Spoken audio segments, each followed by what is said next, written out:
Bismillah.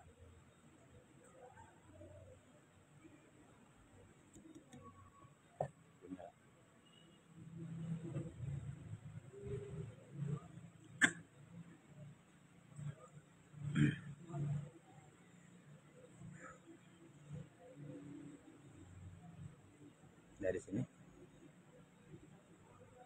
Sini. Baik, bismillah.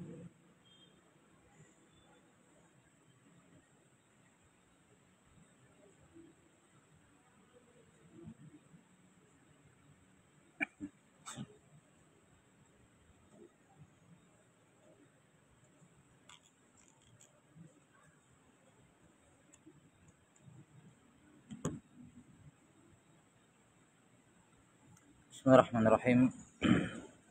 Assalamualaikum warahmatullahi wabarakatuh. Alhamdulillahi rabbil alamin. Wassalatu wassalamu ala asyrafil anbiya'i wal mursalin sayyidina wa nabiyyina Muhammadin wa ala alihi wa sahbihi ajma'in. Ashhadu an la ilaha illallah wahdahu la syarikalah wa ashhadu anna Muhammadan abduhu wa rasuluh. Allahumma la sahla illa ma ja'altahu sahla wa anta taj'alul hazna sahlan idza syi'ta. Allahumma faqihna fi dinik wa 'allimna ma yanfa'una warzuqna al-ikhlasa fil qawli wal 'amal waj'al ma naqumu bihi khalisan liwajhikal karim. Qala Allah ta'ala ya ayyuhalladzina amanu taqullaha haqqa tuqatih wa la tamutunna illa wa antum muslimun. Amma ba'd. Alhamdulillah, kembali kita melanjutkan pengkajian terhadap kitab Riyadhus Shalihin karya Imam Abu Zakaria Yahya bin Syaraf An-Nawawi rahimahullah yang wafat tahun 676 Hijriah. Masih dalam bab tentang kewajiban menjaga kehormatan sesama muslim dari hadis Abu Hurairah radhiyallahu an, kata Imam Nawawi rahimahullah, wa anhu radhiyallahu anhu annahu qala Rasulullah sallallahu alaihi wasallam, la tahasadu wa la tanajashu wa la tabaghadu wa la tadabaru wa la yabi' ba'dukum ala bai'i ba'd wa kunu ibadallahi ikhwana. Al muslimu akhul muslim la yadhlimuhu wa la yahqiruhu wa la yakhdhuluhu. At-taqwa hahuna wa yushiru ila sadrihi thalatha marrat bihasbi imri'in minasyarri an yahqira akhahul muslim. Kullul muslimi alal muslimi haram damuhu wa maluhu wa irduhu. Rawahu Muslim. Dari Abu Hurairah radhiyallahu an, Rasulullah sallallahu alaihi wasallam bersabda dalam hadis riwayat Imam Muslim, janganlah kalian saling hasad. La tahasadu. Janganlah kalian hasad. 6. Hasad adalah ketika seorang muslim menginginkan kebaikan hilang dari saudaranya. Ketika seseorang menginginkan agar nikmat yang didapatkan oleh saudaranya hilang darinya, itu hasad. Ya. Dan hasad ini adalah salah satu dosa besar yang bisa menghanguskan dan menghilangkan pahala amal baik seseorang. Hasad ini bisa menjadikan amalan sia-sia, ya, bisa menutup pintu hidayah dari Allah Subhanahu wa taala dan lahir dari sifat kesombongan, ya, merasa lebih tinggi dan lebih baik dibandingkan orang lain. Jadi hasad itu kata para ulama adalah tamanni zawalin ni'ma an akhihi. Dia menginginkan agar nikmat itu hilang dari saudaranya. Terserah nikmatnya kemana. Nikmatnya pindah ke dia boleh, nikmatnya pindah ke orang lain boleh. Yang penting hilang itu nikmat dari orang itu. Ini jahatnya hasad ini. Misalnya ada orang yang lebih berilmu dibandingkan seseorang. Ya. Dia misalnya orang yang sudah dikenal memiliki ilmu, memiliki kecerdasan, memiliki murid, ya, atau memiliki banyak harta, memiliki status sosial, atau apapun itu, dia memiliki titel yang tinggi, kemudian tiba-tiba ada orang datang dan menyainginya, dalam artian setara dengannya. maka kapan dia berharap agar orang itu hilang darinya nikmat tersebut, maka itulah hasad. Kan ada orang hasad, dibilang begini, saya seandainya itu nikmat hilang dari dia, pindah ke saya. Itu hasad juga. Ya kan? Hasad juga. Seandainya itu orang hilang nikmat darinya, nikmatnya itu pindah kepada saya. Hartanya itu pindah ke saya. Ininya pindah ke saya. Itu hasad. Tapi ada yang lebih buruk lagi. Yaitu ketika dia mengatakan pokoknya itu orang hilang nikmat dari dia. Terserah nikmatnya pindah ke saya atau kemana, yang penting jangan di dia. Ini lebih buruk lagi. Karena saking bencinya dia kepada saudaranya, saking tidak senangnya dia kepada saudaranya, yang penting pokoknya itu nikmat hilang dari saudaranya, terserah mau pindah kemana. Bukan ke saya juga tidak apa-apa, yang penting jangan di dia. Ini kan lebih buruk lagi hasadnya. Dan hasad ini merupakan sifat atau dosa yang menjadi ujian bagi orang-orang yang diberikan nikmat dan kelebihan oleh Allah Ta'ala. Yang diberikan misalnya kedudukan, pangkat, hasadnya dia ya sama-sama yang setingkat dengannya.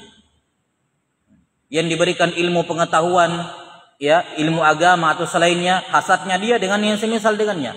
Yang ahli ibadah, hasadnya dia dengan yang semisal dengannya. Yang memiliki harta, hasadnya dia dengan yang semisal dengannya.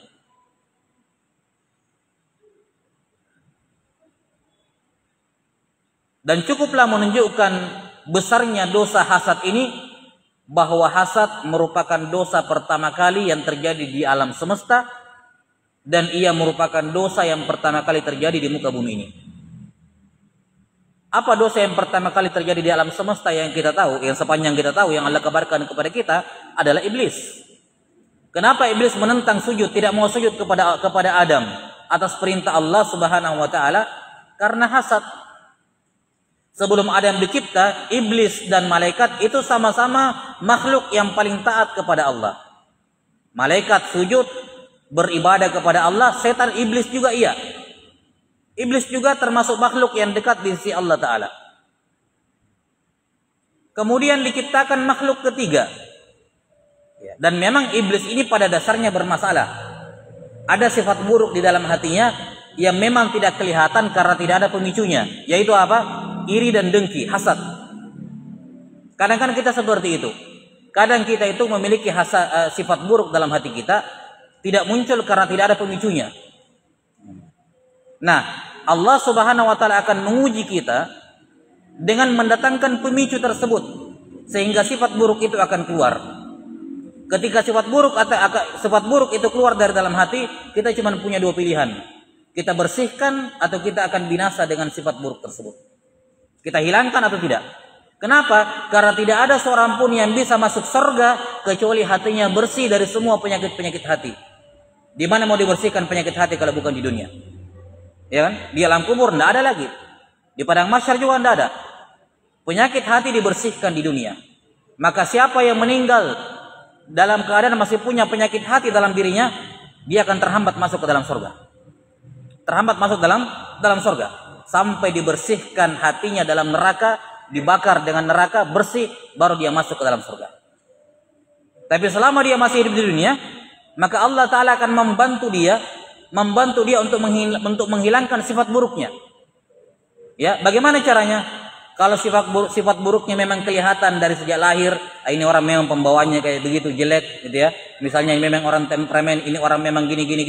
Akan Allah Ta'ala kan ya syukur kalau langsung dinampakkan sifat buruk. Ada orang-orang yang akan menasihati kita, atau mungkin kita akan sadar memperbaiki sifat buruk kita. Tapi terkadang sifat buruk itu tidak keluar. Sama kayak iblis. Iblis itu dalam hatinya ada sifat buruk, iri, dengki, hasad. Tapi tidak pernah keluar. Selama ini dia beribadah baik-baik saja kepada Allah bersama malaikat. Tidak pernah keluar sifat buruknya. Tapi Allah tahu ini iblis dalam hatinya ada masalah. Ya. Kalau langsung iblis dimasukkan dalam neraka, kayak tidak adil, kelihatan tidak adil Allah. Ya Allah, saya beribadah tiap hari kepadamu, kenapa tiba-tiba saya masuk neraka? Karena Allah tahu di dalam hatinya iblis ada sifat buruk.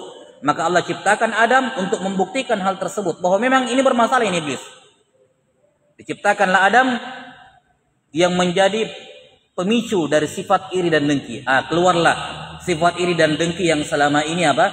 Yang selama ini tertimbun, selama ini tertutup dalam hatinya iblis. Kelihatan aslinya.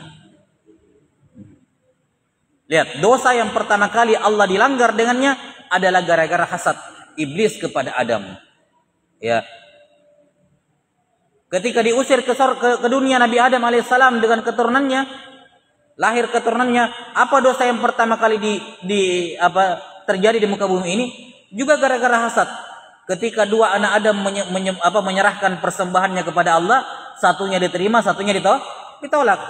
Yang ditolak hasad, iri. Kenapa ibadah dia diterima, ibadah saya nggak diterima? Hasad, iri, dengki, dia bunuh saudaranya. Gara-gara hasad. Lihat betapa bahayanya nih penyakit hasad ini. Tidak senang kalau orang lain itu dapat kebaikan, tidak senang. Bermasalah hatinya. Orang-orang Yahudi, kenapa mereka berusaha membunuh Nabi Isa alaihissalam? Kenapa mereka mengingkari kenabian Nabi Muhammad SAW? Juga karena hasad, iri, dan dengki. Nggak ada lain. Bukan karena Yahudi tidak paham Islam, bukan karena Yahudi tidak kenal, tidak yakini Nabi Muhammad SAW sebagai Nabi. Enggak. Ya'rifunahu kama ya'rifuna abna'ahum. Mereka kenal Nabi Muhammad SAW, mereka kenal beliau sebagai Nabi, sebagaimana mereka mengenal anak-anak mereka. Saking kenalnya dengan Nabi SAW. Tapi alasan mereka menolak Nabi Muhammad SAW adalah apa? Iri, dengki, hasad. Kenapa? Sejak dari zaman Nabi Musa alaihissalam, ya, yang mana umatnya beliau namanya Bani Israel, ya, itu semua kenabian, semua dari jalurnya siapa? Sebelumnya Nabi Musa bahkan. Dari zamannya Nabi Israel alaihissalam, semua kenabian dari anak keturunannya Israel, semuanya turun-temurun. Makanya mereka merasa kami ini keluarga turun-temurun nabi semua. Semua nabi Allah dari keturunan kami, dari bangsanya kami. Tiba-tiba Allah Subhanahu wa taala, atau bukan tiba-tiba ya, Allah Subhanahu wa taala menakdirkan nabi terakhir yang paling baik, yang paling utama dari jalurnya Nabi Ismail. Iri mereka, dengki. Kenapa? Karena ternyata nabi terakhir bukan dari Israel, tapi dari Nabi Ismail keturunannya. Ya. Maka hasad betul-betul merusak hubungan antara manusia satu dengan manusia yang lain. Maka hasad ini harus dibersihkan dari dalam hati seorang. Jangan sekali-kali dia merasa sakit hati, tidak enak perasaannya ketika saudaranya mendapatkan nikmat, apapun nikmat tersebut. Dan orang yang hasad adalah orang yang sangat rendah imannya kepada takdir. Bukankah semua pembagian itu Allah sudah bagi? Bukankah umur itu Allah sudah bagi dengan adil? Nikmat rezeki juga Allah sudah bagi adil. Pemberian juga sama, ilmu juga Allah bagi secara adil, sesuai dengan ilmunya Allah Subhanahu wa taala. Adil itu bukan sama rata. Adil itu sesuai dengan proporsinya masing-masing, sesuai dengan ilmu Allah taala. Karena dalam Islam adil itu tidak mesti sama, tidak mesti setara. Adil dalam Islam adalah memberikan kepada setiap orang sesuatu yang sesuai dengan kadar dirinya. Maka kalau seorang mengimani bahwa umur itu beda-beda, rezeki itu beda-beda, ya, dia harus yakini juga pemberian Allah juga beda-beda. Seharusnya dia tanamkan dalam dirinya ketika dia lihat saudaranya mendapatkan nikmat, dia tanamkan dalam dirinya dia layak menerimanya. Dia lebih baik dibandingkan saya. Kalau saya bandingkan diri saya dengan dia lebih baik. Dia layak. Ya. Dia pantas menerimanya. Nah, maka ini kata Nabi SAW, la tahasadu, jangan kalian saling hasad satu sama lain. Ya. Ketika saudaranya mendapatkan kebaikan, disyukuri sama-sama. Ya. La yu'minu ahadukum hatta yuhibba li akhihi ma yuhibbu li nafsihi. Kalau dia mau saudaranya senang kalau dia dapat kebaikan, ya dia juga perlakukan saudaranya seperti itu. Dia juga ikut senang ketika saudaranya mendapatkan nikmat. Kalau dia tidak mau orang lain hasad kepada dirinya ketika dia dapat kebaikan, jangan juga dia hasad kepada orang. Ya. Tapi yang jelas hasad ini penyakit hati yang berbahaya. Kalau merasa dia punya bibit-bibit dalam hatinya, dia harus bersihkan segera. Karena begitu sifatnya. Allah tidak akan membiarkan ada sifat buruk dalam hati manusia kecuali akan dikeluarkan sedikit-sedikit sampai dia meninggal.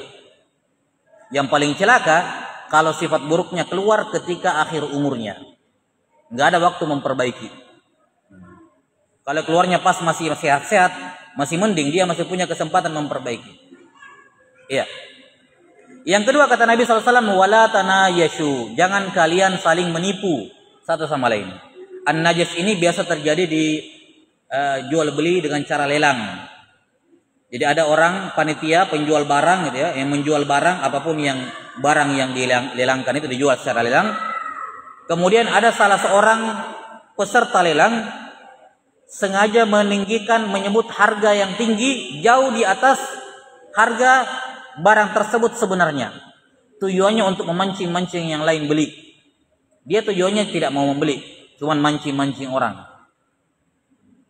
Nah, ini hukumnya haram karena membuat orang-orang yang lain yang tidak tahu harga tertipu, mengeluarkan harta yang lebih banyak, yang jauh lebih banyak dibandingkan harga sebenarnya. Maka najas ini hukumnya haram, baik si pelaku najas ini kerjasama dengan panitia lelang ataukah tidak kerjasama, sama saja hukumnya haram. Dia bilang ada orang yang saya tidak suka ikut lelang ini, saya mau rugikan dia saja, saya mau pancing-pancing saya supaya dia naik harganya. Nggak ada urusannya sama panitia lelangnya, nggak ada. Dia memang yang ingin melakukan itu atas dasar inisiatif sendiri. Nah, ini hukumnya haram. Walaupun demikian dari kacamata fikih, jual beli najas seperti ini kapan sudah akad maka jual belinya sah. Jual belinya apa? Sah.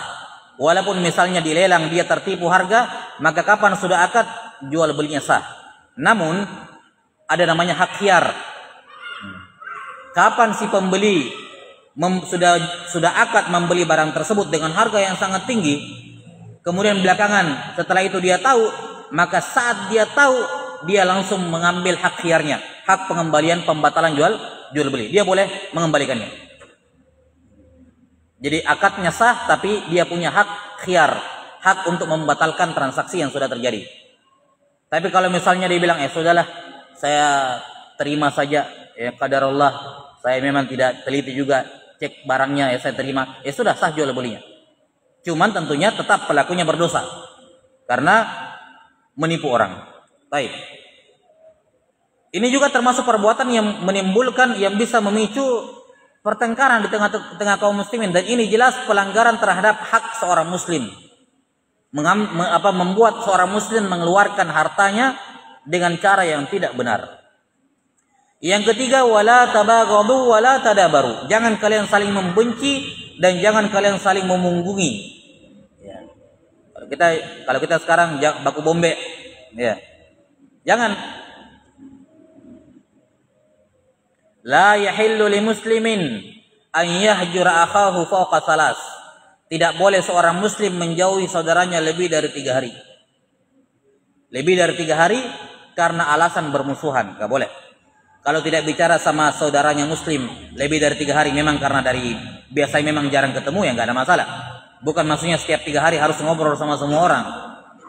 Maksudnya adalah kalau dia bermusuhan dengan orang dan di mana permusuhan ini bukan alasan yang dibenarkan oleh syarak, maka setelah lewat 3 hari mereka bicara atau mereka berdosa?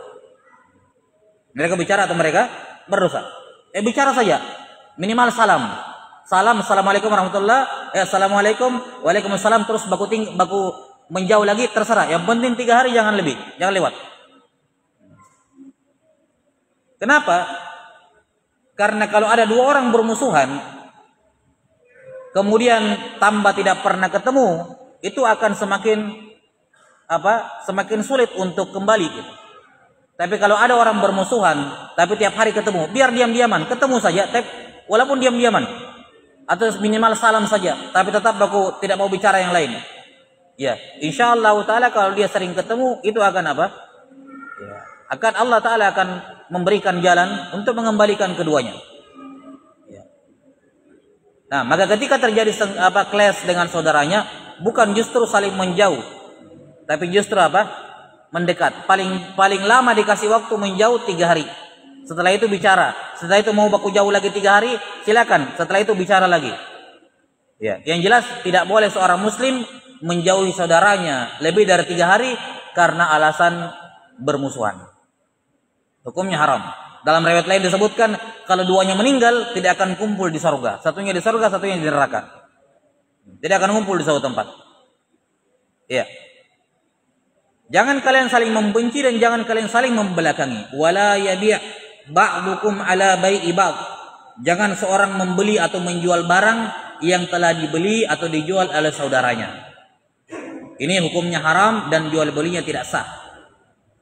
Misalnya saya sebagai penjual, lapak saya berdua sama teman saya samping-sampingan, misalnya sama-sama jual HP. Ada pembeli datang ke toko sebelah beli HP. Ya. Tipenya sekian ya, mereknya ini, tipenya ini. Berapa dia jual? Berapa orang itu beli?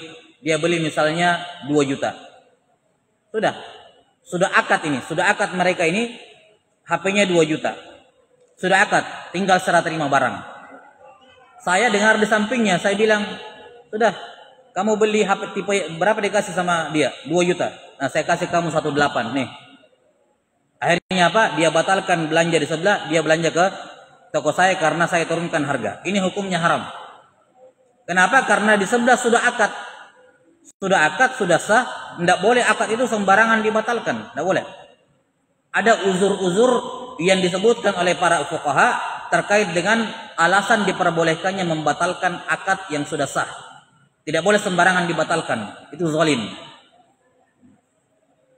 Nah, itu kalau saya sebagai penjual. Pembeli sudah beli ke teman saya di samping, saya turunkan harga supaya dia pindah belanja ke saya. Padahal sudah apa? Sudah akad. Sama juga hatta walaupun masih dalam tahap tawar menawar. Nah, dalam tawar menawar, misalnya baku tawar-tawar harga nih, 2 juta 1,9, 2 juta 1,9 gitu ya. Baku tawar-tawar. Saya dengar penawarannya. Saya bilang, mereka masih sementara menawar, langsung saya datang di tengah, saya bilang sini aja 1,8. Maka di sini tidak diperbolehkan. Kecuali saya minta izin. Saya minta izin sama teman saya, boleh nggak saya kasih tawaran harga sama dia? Saya minta izin kepada teman yang saya menjual, saya bilang boleh tidak saya tawarkan juga harga ke dia. Kata teman saya, silakan kalau dia mau. Saya bilang di sini 1,8 misalnya. Kalau dia pindah tidak ada masalah. Kalau dia pindah tidak ada masalah. Kenapa? Karena mereka memang belum ada kata sepakat dan teman saya mengizinkan. Tapi kalau teman saya tidak mengizinkan dan belum ada kata sepakat di antara keduanya, walaupun tidak ada kata sepakat di antara keduanya, maka tidak boleh saya masuk di tengah-tengah mereka. Kecuali saya diizinkan. Maka jual beli menjual barang yang sudah dijual oleh saudaranya, menawarkan barang yang sudah ditawarkan oleh saudaranya tidak boleh. Hukumnya apa? Haram. Demikian pula kalau saya sebagai penjual, saya sebagai pembeli. Saya sebagai apa? Saya sebagai pembeli. Sama seperti itu. Iya. Kata Nabi SAW, "Wala yabi' ba'dukum ala bai'i ba'd." Baik. Kemudian dikatakan di sini wa kunu ibadallahi ikhwana. Setelah menyebutkan amalan-amalan secara spesifik yang menunjang persaudaraan sesama muslim, yang mana perbuatan ini kalau dilanggar bisa memecah persaudaraan sesama muslim, yaitu hasad, najash, saling membenci, saling membelakangi, membeli barang yang sudah menjual barang yang sudah dijual oleh saudaranya, atau membeli barang yang sudah dibeli oleh saudaranya. Saya berdua datang ke toko yang sama, ya, ke toko yang sama. Tinggal satu jenis barang itu, handphone misalnya, merek itu, tipe itu tinggal satu. Teman saya beli duluan, berapa? 2 juta. Dia sudah akad. Saya potong, saya bilang saya beli 2.200.000. Karena harganya lebih tinggi, penjual itu batalkan apa? Batalkan dengan teman saya yang satu tadi. Dia jadinya jual ke saya. Ini haram, sama. Iya. Ini semua perbuatan yang bisa memecah ukhuwah imaniyah. Ya. Maka setelah dilarang dari semua itu, Nabi SAW memerintahkan dengan perintah umum, wa kunu ibadallahi ikhwana. Jadilah kalian sebagai hamba-hamba Allah yang bersaudara. Al-muslimu akhul muslim. Muslim itu saudara bagi muslim yang lain. La yadhlimuhu wa la yahqiruhu wa la yakhdhuru. Jangan dia menzolimi saudaranya. Jangan dia meremehkan, merendahkan saudaranya. Dan jangan dia menghinakan saudaranya. Jelas ya? Ini di zaman sekarang terlalu banyak pelanggaran. Tiap hari tidak akan lewat dari kita itu konten-konten orang ngeprank orang lain. Ini ngeprank merupakan bentuk kezaliman. Ya. Nabi SAW bersabda, la yahillu li muslimin ayyurawwi'a musliman. Tidak halal, yakni haram. Tidak halal seorang muslim yurawwi, memasukkan rasa takut ke dalam hati sesama muslim. Itulah tujuannya ngeprank orang. Maka ini termasuk hal yang diharamkan.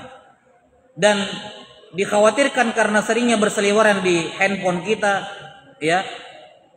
Kita jadi menganggap hal itu biasa. Hal itu boleh-boleh saja asalkan diizinkan. Hal itu boleh-boleh saja asalkan ujung-ujungnya saling memaafkan. Oh, enggak boleh. Biar endingnya saling memaafkan, biar endingnya saling ini, saling itu. Perbuatan itu adalah hal yang diharamkan.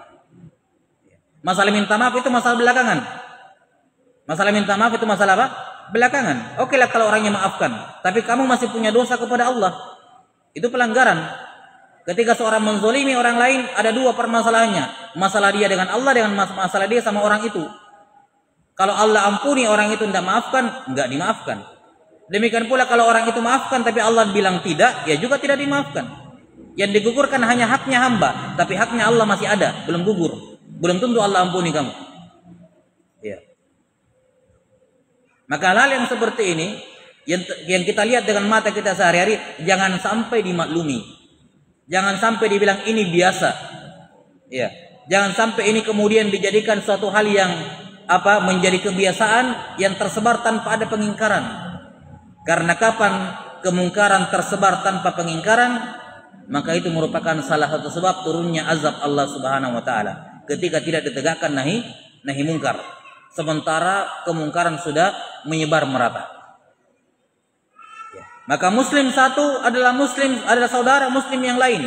Tidak boleh dia menzolimi, tidak boleh dia merendahkan dan menghinakan, tidak boleh dia meremehkan saudaranya. Kemudian Nabi SAW menunjuk ke dadanya. At-taqwa hahuna, at-taqwa hahuna, at-taqwa hahuna. 3 kali beliau menunjuk ke dadanya. Ketakwaan itu dalam hati. Apa maksudnya ketakwaan itu dalam hati? Takwa itu kan asal maknanya, seperti yang sudah berlalu di awal Riyadhus Shalihin, kita sudah jelaskan. Takwa itu asalnya bermakna takut. Ya, bermakna apa? Takut. Ittaqun nar, bertakwalah kepada neraka, yakni takutlah kepada neraka. Jadi rasa takut itu dalam hati yang membentengi seorang dari neraka. Ketika hatinya takut, tangannya, mulutnya tidak akan berani macam-macam kalau hatinya takut. Tapi kalau hatinya tidak bertakwa, tidak takut, maka tangannya, mulutnya, kakinya akan serampangan bertindak.